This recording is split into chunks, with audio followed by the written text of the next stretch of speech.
Bueno, si vos sos silencio, tenemos que aprovechar, no me lo que entre alguien.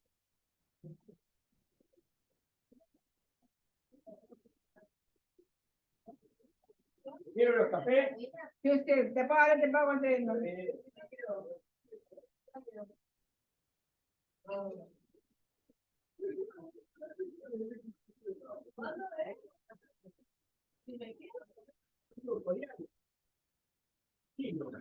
Ada, bueno, me gustaría, estoy contento de estar acá con vos. Bueno, finalmente pudimos. Lo pudimos lograr. Sí, genial. ¿Cómo te presentarías? Bueno, yo me voy a presentar en este momento, en esta instancia, me voy a presentar como la flamante autora de estas memorias, que son las memorias de No soy una extraña, que la sacó la editorial Vademecum.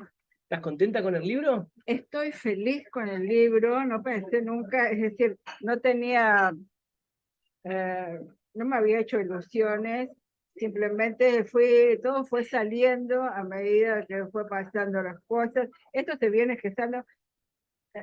Entendamos que ahora están saliendo muchísimos libros que son productos de la pandemia. Entonces, durante la pandemia la gente se puso a escribir y sacó sacó lo suyo de adentro y lo plasmó en libros, documentales y películas. Pues no es el caso. Nosotros nos encontramos con Zamalea, Fernando Zamalea, que es la persona que me impulsó en el proyecto, y nos encontramos en el 2017. Y ahí empezamos lentamente a ver cómo podíamos sacar adelante el libro, un libro de memorias, porque nosotros nos habíamos conocido en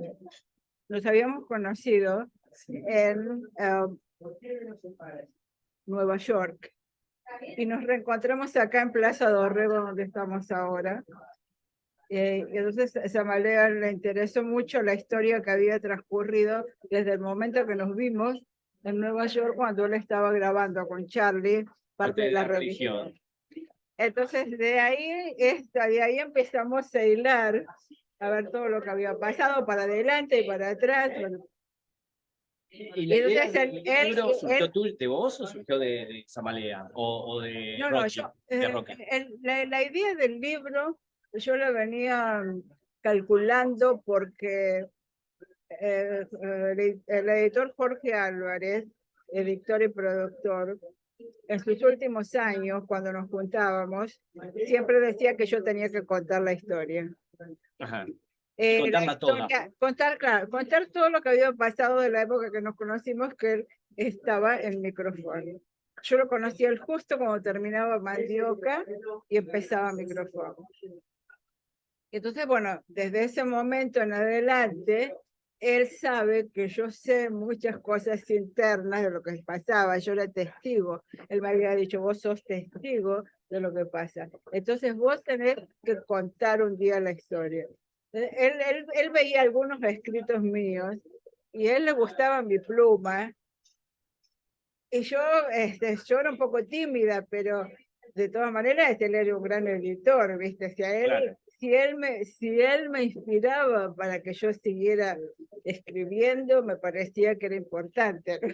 Y claro, él le publicó en la primera versión de La atracción de Rita Hayworth, de Manuel Puig, Claro. David Él Piñas, Mafalda, es un gran editor. Él publicó Juicio de libros Paraguay, revolucionarios como Mi amigo el Che, claro. Él estuvo preso por publicar Marx, estuvo preso por publicar libros que se suponía que eran indecentes. A él le bombardearon la librería que tenía varias veces, lo de la derecha, por la política, por el sexo, por algún lado siempre lo querían agarrar. Entonces, hasta un punto que terminó con todo esto y entró en la movida del rock. Ahí también estaba bastante perseguido, pero era un poco más relajada la cosa, hasta el momento que tuvimos que irnos todos al exilio, pero hubo un periodo donde salieron los grandes discos, que son lo que ahora llamamos de los próceres, claro, que son La Pesada del Rock and Roll, Cubero Díaz, Manal, Claudio Gavi, bueno, todos esos músicos de esa camada son los que salieron a través de Jorge Álvarez. Y después el famoso Sui Generis, Vida, que estuviste ahí.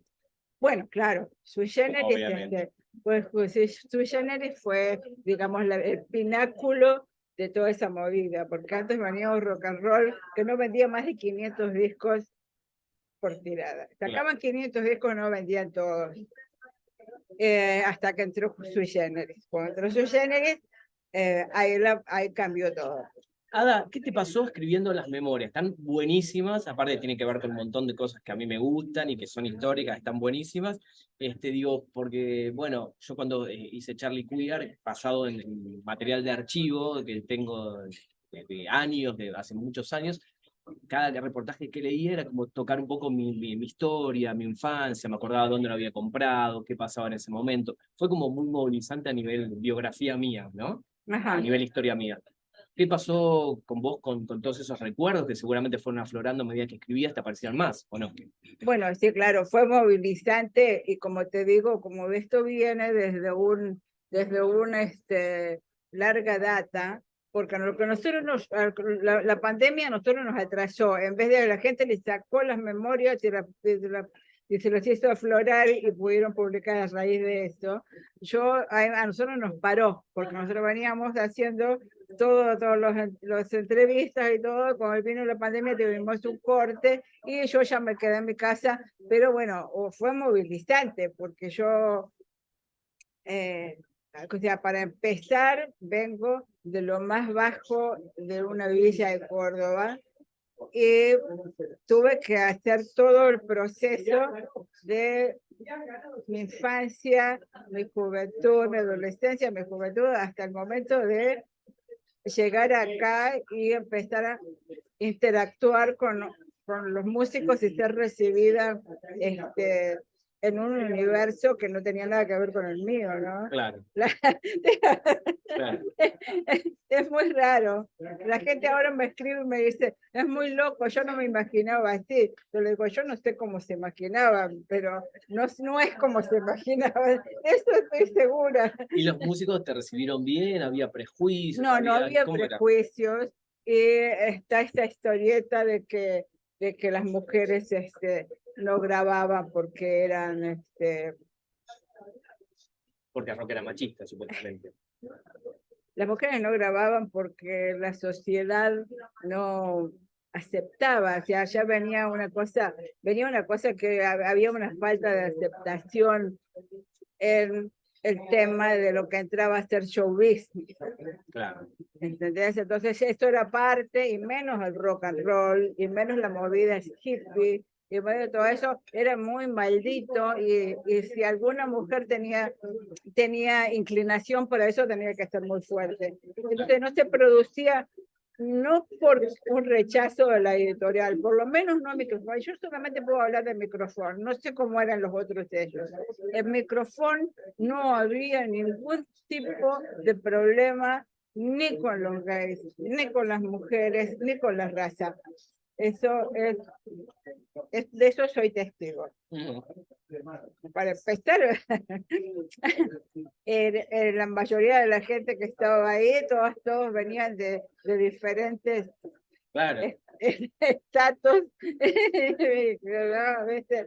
Nadie podía estar mirando al otro con recelo. Pero creo que fue un momento en que el rock nos unía. Entonces yo fui muy bien recibida, no es que yo le andaba diciendo a todo el mundo soy villera, Claro. pero de todas formas era todo muy permisivo, era todo muy aceptado. Las mujeres eran aceptadas y bienvenidas, más allá que grabó Gabriela, grabó Carola, y grabó la Dona. Eran mujeres que tenían una fuerza para salir adelante, pero de ellas mismas, Claro. no porque la editorial no se lo permitía. Claro. O sea que no había una cosa antifeminista en ningún sentido. En tu libro aparece mucho la persecución por parte de la policía, ¿no? Inclusive hay una Bueno, anécdota sí, que estaban viviendo era con Billy momento, con Billy y vieron el póster de Gardel y se calmaron y eso. Sí. ¿Por qué los perseguían tanto la cana? Bueno, Blues. ellos Gorras perseguían azules. cualquier cosa que los sacara de la normalidad y además estaban siempre buscando la quinta pata al gato para ver cómo reprimir. Ya por ser jóvenes era algo, Sí, ¿no? sí, bueno, si no era joven, tenías el pelo corto, iba a la escuela y te quedabas dentro de tu casa, todo lo demás era subversión. O sea, ellos habían hecho una mezcla entre los verdaderos gente que estaba en la guerrilla, que estaban en la militancia, que ya en esa época afloraba, lo habían unido a la situación de que había hippies y todo caía bajo la misma. ¿Entendés? Claro. Y vos en algún momento dijiste que te sentiste un poco invisibilizada por el tema de no tener reconocimiento, por ejemplo, cuando fuiste a una exposición y estaba la foto, que si querés la podemos mostrar, no estaba tu nombre y eso, o fue solo un momento y listo, o sentiste realmente como que no, que recién ahora se te está reconociendo. Bueno, sí y no, yo la falta de yo soy una persona que No te tapó la cara. soy una persona que he aprendido con mis grandes maestros, empezando por Jorge Álvarez, y lo digo en el libro, a no victimizarme y a entender las situaciones y los vericuetos de la vida. Yo me exilié, todo mi archivo fotográfico se perdió en el exilio, o sea, quedó acá y se perdió en el exilio. Y entonces, cuando yo volví, me di cuenta de que la foto se había convertido en un icono, que yo no existía para la foto. Tuvimos que salir con Charlie Nito a decirle a la gente que la foto era mía, porque se le habían atribuido una serie de personas, cualquiera que de todas las fotos tenían un nombre diferente, abajo decía foto de tal, ¿viste? Entonces se le habían atribuido un montón de gente. Entonces ahí aparecí yo en las redes a decir, esta foto es mía. Claro. Otros empezaron a decir, ¿qué? ¿De qué sos? Entonces ahí fue cuando Charlie Nito, y especialmente Nito, que estaba más tranquilo, empezó a decir esa foto de Ara Moreno, bla, bla, bla, bla, bla, y empezamos a explicarlo, y ahí se produjo una vuelta donde los fans de Charlie Nito, de los Sui Generis, y en especial la gran cantidad de gente que hay de fans de él, Adiós Sui Generis, empezaron a conectarse conmigo y empezaron a pedirme que les cuente cómo había sido, cómo eran los chicos en esa época. Ahora pueden leer el libro. Claro, ahí se produce el enlace mío con la foto. Bien. Sí. Bueno, contás un poco de tus amores en el libro, que está buenísimo, cuando viste con Billy Bond, tu romance con Nito. Lo que no contaste mucho ahí, cómo era el amor en ese contexto hippie, digamos, si era un amor libre, de parejas abiertas, que ahora está tan de moda, si había celos, porque María Rosa cuenta en el libro que lo celaba Charlie quería parejas abiertas, pero ella no. ¿Cómo era el tema? El amor es el amor. ¿Qué es el amor? Por favor, Ada. En todas las épocas. Tengo todavía novios que tengo exnovios y mi exmarido que todavía está resentido porque yo me fui con tal otro. O sea que eso es una cosa, pero no, sí, es decir, fue justo un contexto de los 70 a los 80 muy liberal, en comparación con lo que habían sido los 50, los fines de los 50, los 60, era una liberación total. Y además, después vino el tema de la corrección política, etcétera, y todo se volvió a cambiar, y después vino la epidemia y el SIDA y todo se volvió a tranquilizar. Pero hubo un gran periodo donde estaba todo el mundo con todo el mundo. Eso es cierto. Pero también en ese todo el mundo con todo el mundo había los dramas de los celos. No los voy a nombrar, pero tengo novios que todavía me dicen porque vos. Pero fue hace mucho tiempo eso. Pero bueno, pero yo. No, y aparte por ahí hay mucha gente que ellos mismos por ahí estaban con otra persona y no permitían que su pareja estuviera con otra. Ah, bueno, pero eso sí, eso es típico, ¿no? Es la base de lo que te estoy contando. Tal cual. Es la base de lo que te estoy contando, ¿viste? En el cual yo no me voy a decir, pero vos te estaba contando, claro.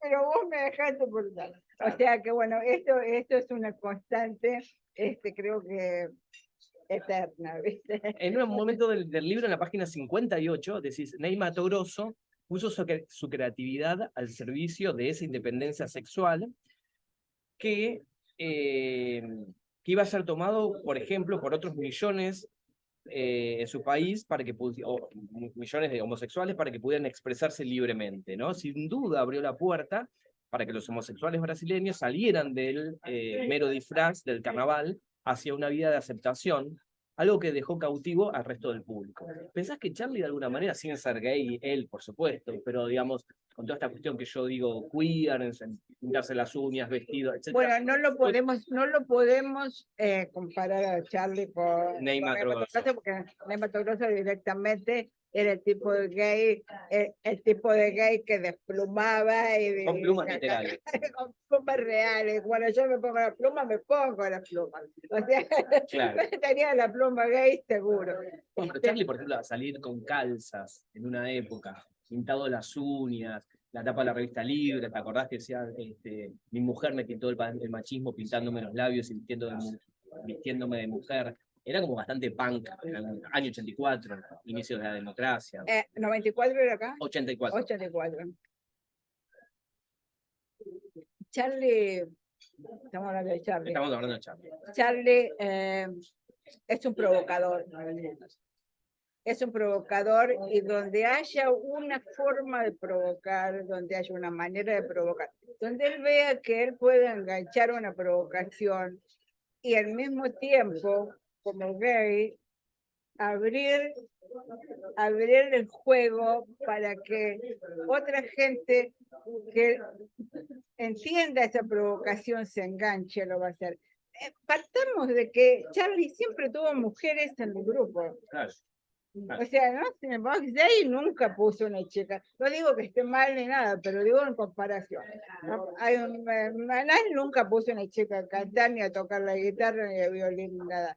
Charlie siempre integró a las mujeres. Él tiene una cosa con las mujeres y las copia, tiene una cosa con las mujeres que él es muy dúctil. Es muy dúctil. Y él no... Charlie no tiene no tiene un encasillamiento, no está condicionado por el sexo. El Charlie siempre fue de buscar donde había una provocación, de ponerse las calzas, de bajarse el pantalón, de hacer así, y todo eso. Nunca vas a saber hasta qué punto lo hacía, hasta qué punto era un acting. Claro. ¿Entendés? Claro. Puede ser un acting, pero puede no serlo. Claro. ¿Entendés? Claro. Puede ser algo que en este momento era genuino. Esa ambigüedad que le gustaba tanto, que él amaba a Prince, a Bowie, a Marilyn Manson, gente muy ambigua, ¿no? O sea, no hay en él una cosa que él se va a poner a pensar que una persona es gay. Claro. ¿Entendés? Esto es lo que él tiene. La mayoría de la gente todavía hoy está condicionada hacia cuando yo soy gay y aquel no es. Yo no soy gay. Tal cual. ¿Entendés? Charlie no tiene estos límites. Claro. no lo tuvo después de Sui Generis, yo nunca escuché. Él entró en el tema de solista, hablemos, Ajá. de solista, porque siempre estuvo después con las otras bandas y era una cosa de muchachos. Yo he estado todas las giras, he estado en todas las giras, he dado todos los shows, desde Sui Generis en adelante, del primer día que lo vi hasta el cumpleaños del otro día. Claro. O sea, Charlie no tiene una cosa que lo limita sexualmente para nada. No, Y es genial, porque sin teoría marca esto, ¿no? Lo de, por ejemplo, Perlonger decía que la homosexualidad, la bisexualidad, la heterosexualidad son ficciones, no existen, las personas hacemos ficciones. claro, Y Charlie muestra esto, ¿no?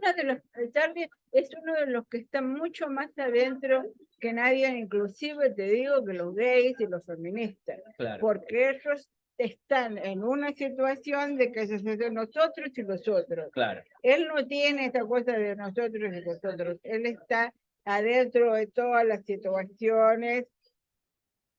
¿Entendés? Y él nunca lo escuché decir que alguien era gay. Claro. ¿Entendés? Eso es interesante, porque no, porque va a venir alguien que, bueno, es gay. No hay en él una situación en la cual él pueda definir a la gente, encasillar a la gente que sea gay o que no sea. Claro. Va a venir alguien que no es gay también, podría decir. Estamos todos ahí, todos entendemos lo que es ser gay. Dice, no, pero va a venir alguien que no es gay. O sea, en la cabeza de él lo corre.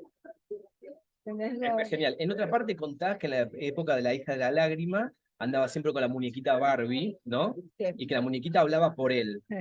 ¿Qué pensás en relación a eso? ¿Cómo lo pensás? Yo pienso que, bueno, como un alter ego, yo pienso que todo eso, sobre todo, es una parte que a Zambalea le fascinó porque él la conoce muy bien. Yo llegué un momento cuando lo encontré a él con la Barbie en Córdoba. Él se había perdido el límite entre Charlie y Stay No More. Claro. O sea, si yo todavía en Estados Unidos había encontrado a Charlie, cuando llegué a Córdoba, que había sido cuando pasó esto era como en el 95 más o menos, era la época de Cassandra Lange. Él andaba con la muñeca. Yo lo había visto que se había desdibujado totalmente. Había habido una desconstrucción. Entonces se había fundido el Charlie que yo conocía con Stay No More. Y justo en el momento de la Barbie hacía era como de el alter ego además de tenerlo en el show y todas esas cosas que hacían en el show, porque te acordás que salía con el micrófono y hablaba. Bueno, además de eso, cuando no estaba haciendo eso, también actuaba con la cosa, él hacía decir cosas de la Barbie. Entonces, yo fui viendo cómo Charlie, o sea, no fui viendo, me choqueó. Claro, era muy fuerte. Era el chico que yo conocía de Sui Generis, de pronto no estaba mal, no estaba mal. No solamente que no estaba mal, sino que se había fundido, pero estaba en otra, pero se había producido una desconstrucción. Claro. O sea, la desconstrucción no es que la persona se fue o no está mal. La persona se ha fundido en otros personajes y en otras situaciones. Ahora es muchas cosas. Ahora, de momento puede ser Charlie, pero de momento es la Barbie, de momento no es nadie, de momento se tira de 150 pisos, de momento, viste, era un conglomerado de cosas que se habían fundido todas. Llamarle por la droga, llamarle por lo que sea, eso había pasado. Claro. Y a mí, viste, me sorprendió. Claro. Me sorprendió porque yo... ¿Te asustó en algún momento un poco o no? Bueno, no de nada. Estoy curada de espanto. Claro. cosas que yo he visto de él, todo lo que yo no digo en el libro, y todas las cosas que nunca voy a decir y me voy a llevar a la tumba. Claro. ¿Entendés? Porque él es mi hermano, mi amigo, y de todo, todo. Claro. Hay cosas de las cuales yo no voy a hablar, Claro. pero o sea, yo estoy curada de espanto, pero al mismo tiempo fue sorprendente. Claro. Venir y verlo en el show, quedarnos como siempre, hablando, y entonces ya las facetas de él iban cambiando, y entonces estaba mezclada la cosa. Claro. Ya no era puramente, y esto fue todo el momento hasta el bien entrado los años 2000, cuando yo lo seguía viendo. Yo pasaba por la casa y tocaba el timbre y subía y hablábamos, y él ya Charlie era Stay No More puro. Una pregunta más de Charlie y después pasamos a Nueva York. ¿Alguna anécdota de la grabación de Clics Modernos que estuviste ahí en los estudios de...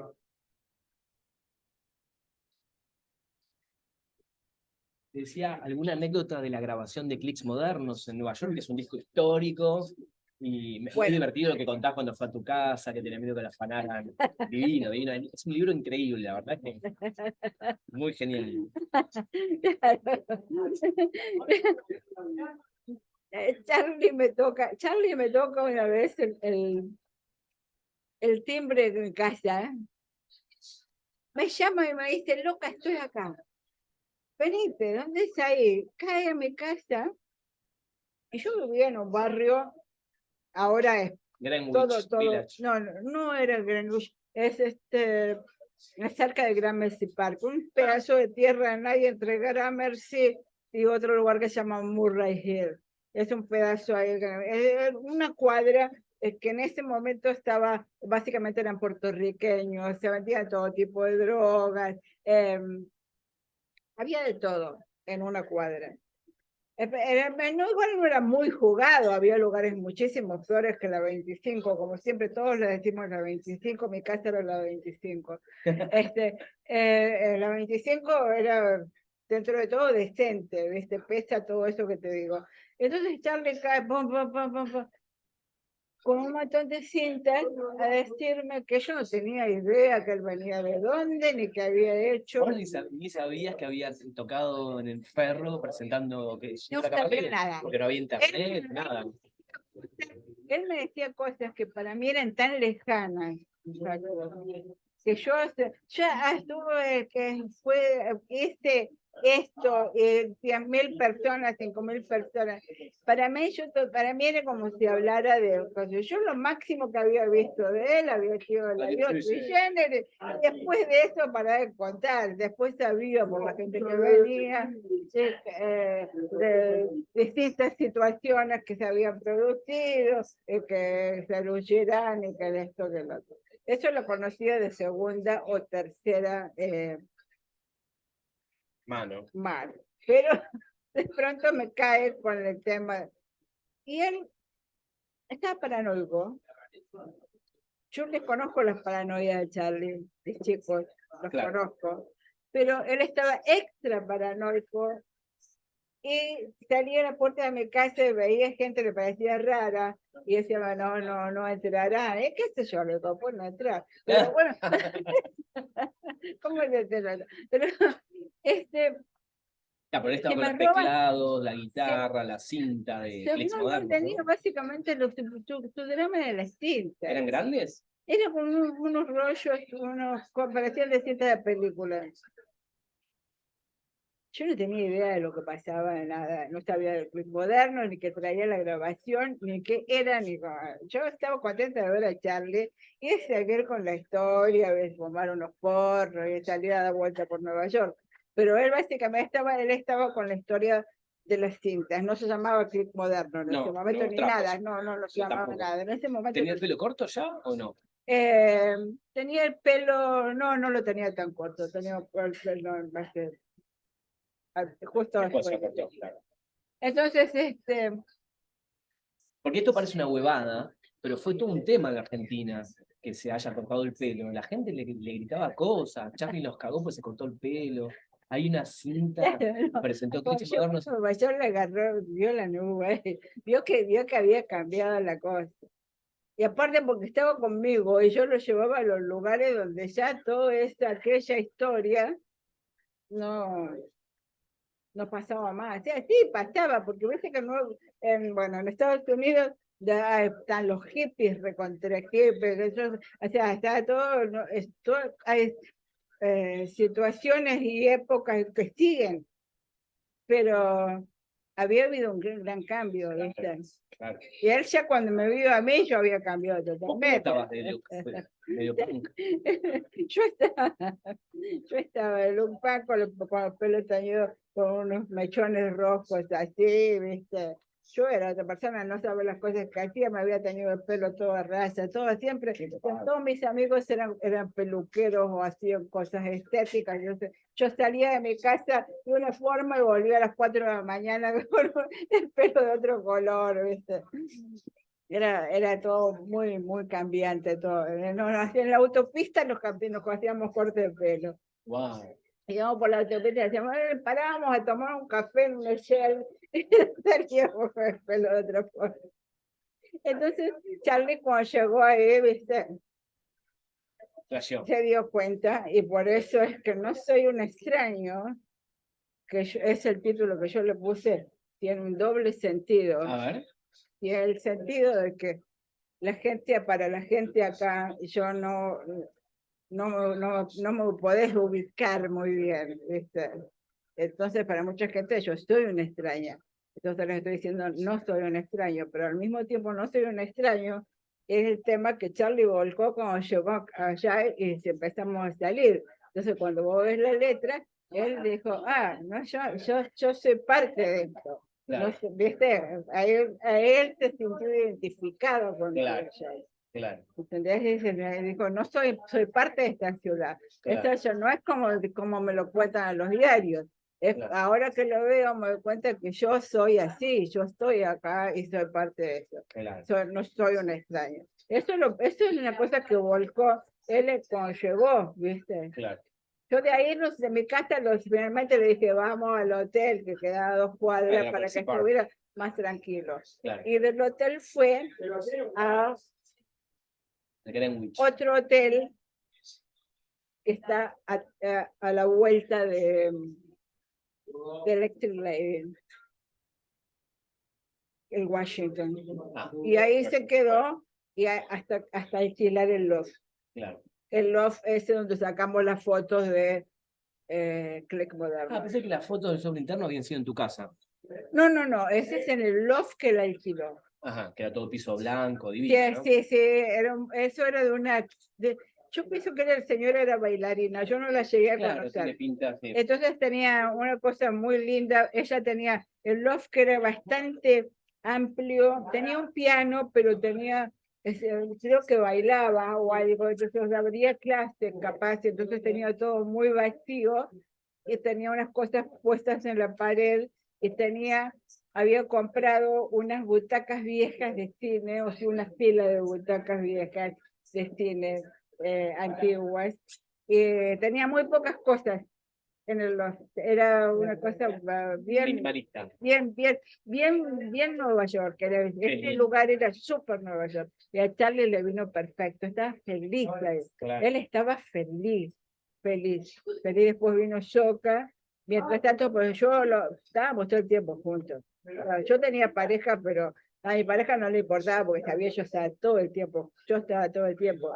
Cuando no me quedaba dormida en los de Charlie, me levantaba a la mañana en casa y me iba para allá porque estábamos todo el tiempo juntos.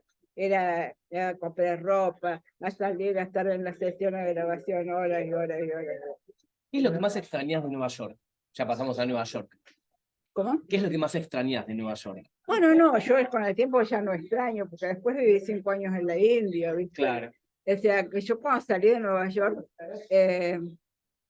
El ambiente el ambiente de Nueva York no es incomparable en cualquier época, de haber sido en los 20, en los 40, en los 50. Hay una cosa en Nueva York que es Nueva York, que vos mirás y así, ¿sabes qué? Es increíble. Sí, sí, sí. ¿Sabes qué? Tiene como un imán que Como un vas y no imán, que querés claro, para siempre. claro. Bueno, vos te volviste. Claro, claro, viste, absorbe, viste. O sea, está ahí. Yo disfrutaba mucho. Nosotros prácticamente dormíamos de día y usábamos Nueva York por nuestro gran amigo gay también, te lo digo gay porque no hay que acostumbrarse a diferenciar. Él era mi peluquero personal, murió y nosotros usábamos Nueva York después de las 6 de la tarde. De Nueva York viene la gente, ahora con el tema de la pandemia todo ha cambiado, pero en esa época la gente venía como 15 millones a trabajar y después se iban a los subtes, a las 5 de la tarde cierra todo y se van Claro. a los lugares alrededor. El Nueva York queda vacío, queda con los que viven ahí nada más. Claro. El neoyorquino real, sea haya nacido o no, el neoyorquino se queda durante toda la noche hasta el amanecer que viene la gente a trabajar, a eso a las 9 de la mañana. Entonces, a partir de las 6 a las 9, nosotros andábamos por todos lados. Entonces ahí están las huestes de la noche, los clubes, los lugares, ese era en el medio de los 80 pasaban millones de cosas. Eran una época que ya no existe más. Claro. Claro. Ya no existe, No existe, más. aparte No, cambia no, todo el tiempo, ¿viste? no, Hay no. edificios nuevos. No, cuando yo hablo en el libro del lugar donde eran los mercados de carne, Claro. todo eso ahora son edificios Edificios. fabulosos, y cada restaurante para entrar te cobran $1000. O sea, Está en muy ese cheto. tiempo, en ese tiempo era tierra de nadie. No, yo la ¿viste? última vez que fui, Wall Street no existe más. Viste que antes Claro. era un mundo de gente, Claro. ahora la gente trabaja desde la casa. No hay gente, en las calles de Wall Street no hay nadie. Claro. Ni de día, ni de tarde, ni de noche. Claro. No existe. Sí, mi amigo Cambió, no también existe. me dice, está todo vacío. Porque Claro. la gente se mudó Queens, Brooklyn. para Brooklyn. Toda esta movida no existe más. Yo lo que estoy contando como memorias, así como cuento la memoria. Pero genial, alguien tenía que hacerlo, como diría Roque. Porque algunos me dicen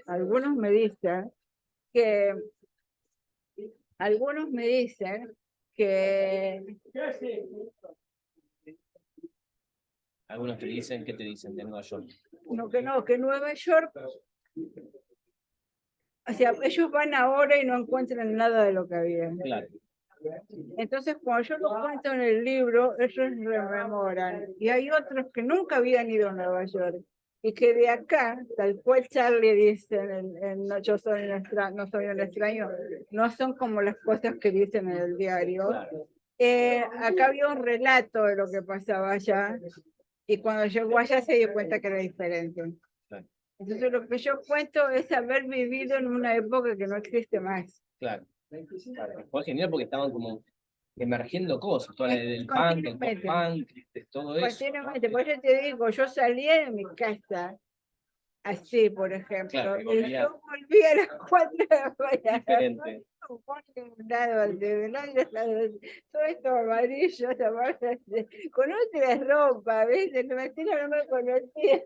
¿Entendés? O sea que todos durante la noche podían pasar un montón de cosas, volvía, no volvía, se iban, estaban los after hours. Era algo que no existe más.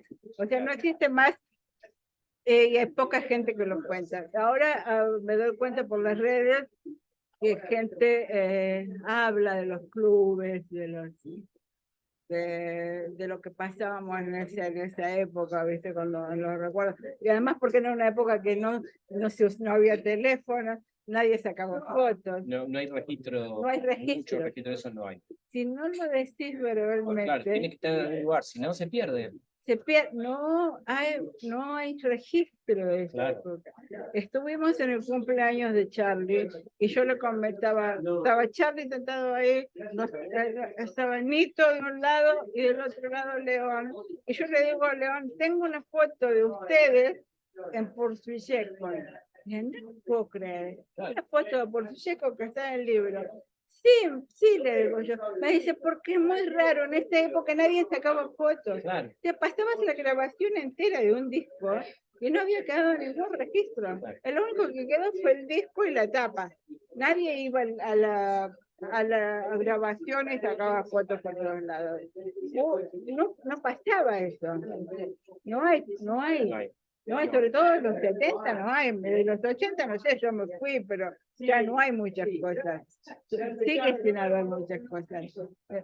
¿Cómo llegaste a la meditación, a desarrollar tu faceta espiritual, a la India? Ahora sé que también. Bueno, sí, esas son cosas que van pasando internamente, ¿viste? Vas teniendo, internamente vas teniendo flashes de cosas que no te van, ya no estás tan satisfecho con todas las cosas que están pasando. Te das cuenta que hiciste muchas cosas y que hay una búsqueda. No todos la buscan. ¿Pero pensás que siempre la tuviste y que después te explotó? ¿O que la encontraste y no estaban? No, siempre fue así. Siempre estuvo la Sí, siempre fue así. No me acuerdo cuándo no. No me acuerdo cuándo no. No me acuerdo cuándo no. Siempre eso estaba ahí y en el medio de la locura total que he llegado a tener y en el medio de haber estado en la oscuridad total y muy hundida, siempre había como, siempre yo tenía como esta especie de guía que me decía que tenía que seguir, que esto que estaba pasando no era definitivo, que yo tenía que seguir porque a un punto me iba a encontrar con esa situación de la búsqueda, de seguir con la búsqueda. Entonces, cuando llegó el momento, ¿Qué llegó? Llegó el momento. Lo que pasa es que yo quería irme, yo tenía mi marido por 10 años en Nueva York y yo me quería ir a la India. Y yo me quería ir a la India, pero no.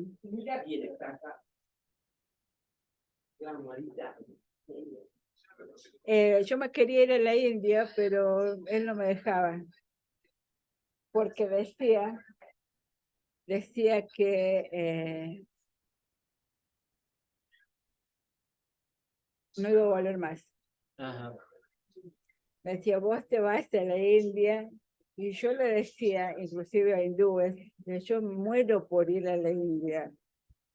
Era el principio de los 80, antes de que yo entrara en el torbellino de la droga y todo. Y él me decía, si vos te vas a la India, no volvés más. Claro. ¿Y volviste? Vos te vas a la India, no volvés más. Entonces, volviste, pero te trajiste un pedazo de India adentro tuyo. Amigos de Luan, vos nos encontramos allá, yo voy a ir a la India. Y él me decía, vos no te vas a ir a la India, vos te vas a la India, no volvés más. Bueno, yo me quedé 5 años una vez que fui, o sea que él tenía, no estaba tan alejado de la situación. Y ya agarré la punta final, que si me hubiera ido en la época en que todo el mundo se iba a la India, ahí sí que no. No volvía. Ella me terminaba en Katmandú y no volvió nunca más. 2 preguntitas y te libero. Una, ¿qué consideras que te faltó vivir? ¿Qué experiencia no tuviste que te hubiese gustado tener? No tengo. No te quedó nada. No pienso en mi tintero que hayan quedado cosas. O sea, estoy muy contenta de haber llegado a esta instancia que puedo contar, de que hay gente que le interesa lo que cuento, que he sido testigo, porque estuve ahí, viví esto, hice esto, y me confío, por ejemplo, a alguien que es una mente brillante como Jorge Álvarez, me confío de que yo contara cosas porque él sabía que iba a ser genuino, porque puedo contar cosas y no tengo segundas intenciones. O sea, no estoy vendiendo nada, ni estoy disculpando nada, ni estoy condenando nada. Son cosas que yo puedo contar objetivamente lo que pasó. No sé si te has dado cuenta que no hay juzgamiento en el libro, de que fue bueno, de que fue malo, de que esto pasaba, que tendría que haber sido así, bueno. Entonces, estoy muy contenta, o sea, no pienso que hay cosas que me quedaron por contar. Es decir, puedo seguir contando. Hay más de 100 páginas que no salieron en el libro, porque si no se hubiera convertido en una cosa enorme. Pero bueno, Jorge Álvarez te dijo que lo contaras todo, ¿no? Pero seguramente algo no contaste. ¿Qué fue eso? ¿Hay alguna cosa que no hayas contado en el libro que te hubiese gustado que apareciera? bueno, no, hay cosas que no, yo me resolví a no contar con mala leche. Ah, está bueno eso. No sé si vos te diste cuenta que no entro en la controversia ni decir que tendría que, como tendría que haber sido. Claro. Además, los editores, tanto Samalea, que es el que prácticamente escribió conmigo, fue palabra por palabra diciéndome cómo yo tenía que encarar el relato, no me dejaba hablar para adelante ni para atrás, y sino ir siempre en un presente, en primera persona, contando lo que yo iba viviendo en ese momento, no elaborando y decir, porque bueno, yo a veces, Billy Bond era un gran productor acá, y ¿quién iba a pensar que después se iba a convertir en un superproductor teatral, etcétera, etcétera?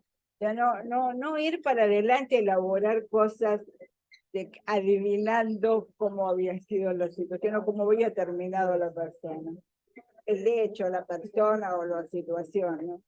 Entonces siempre iba, por eso es que el relato me dice es vertiginoso, porque no me voy expandiendo en las situaciones. Claro. Y en algún momento cuando estabas viviendo todo eso que vivías, ¿te pasaba por la cabeza decir esto lo tengo que escribir, lo voy a escribir, o lo vivías y después? Jamás pensamos, ni yo ni nadie. Claro. El que te diga que había tenido alguna idea, un día soñó, pero nada más. Nosotros estábamos ocupadísimos viviendo en un momento en que era peligroso vivir, en un momento en que era que se podían matar. Todas esas situaciones que nosotros vivíamos eran de tipo, estábamos siempre en peligro. Nosotros salíamos y no sabíamos si íbamos a volver. Claro. ¿Entendés? Entonces, todo lo que me estás diciendo, cómo vivíamos la represión. Y la vivíamos la represión poniendo el pecho, ¿viste? Claro. Porque vos salías y podías no volver en la época de la NUCE, antes, las 3A y esto. Siempre hubo una situación de represiva. Siempre. A nosotros nos tocó vivir hasta que nos fuimos. Nos echaron. No es que decidimos, ay, nos vamos a ir. No, yo me hubiera quedado en Buenos Aires, me encantaba. Pero a Álvarez le dijeron, vos seguís, así que ojo, y algo le dijo, yo me voy, viene quien viene.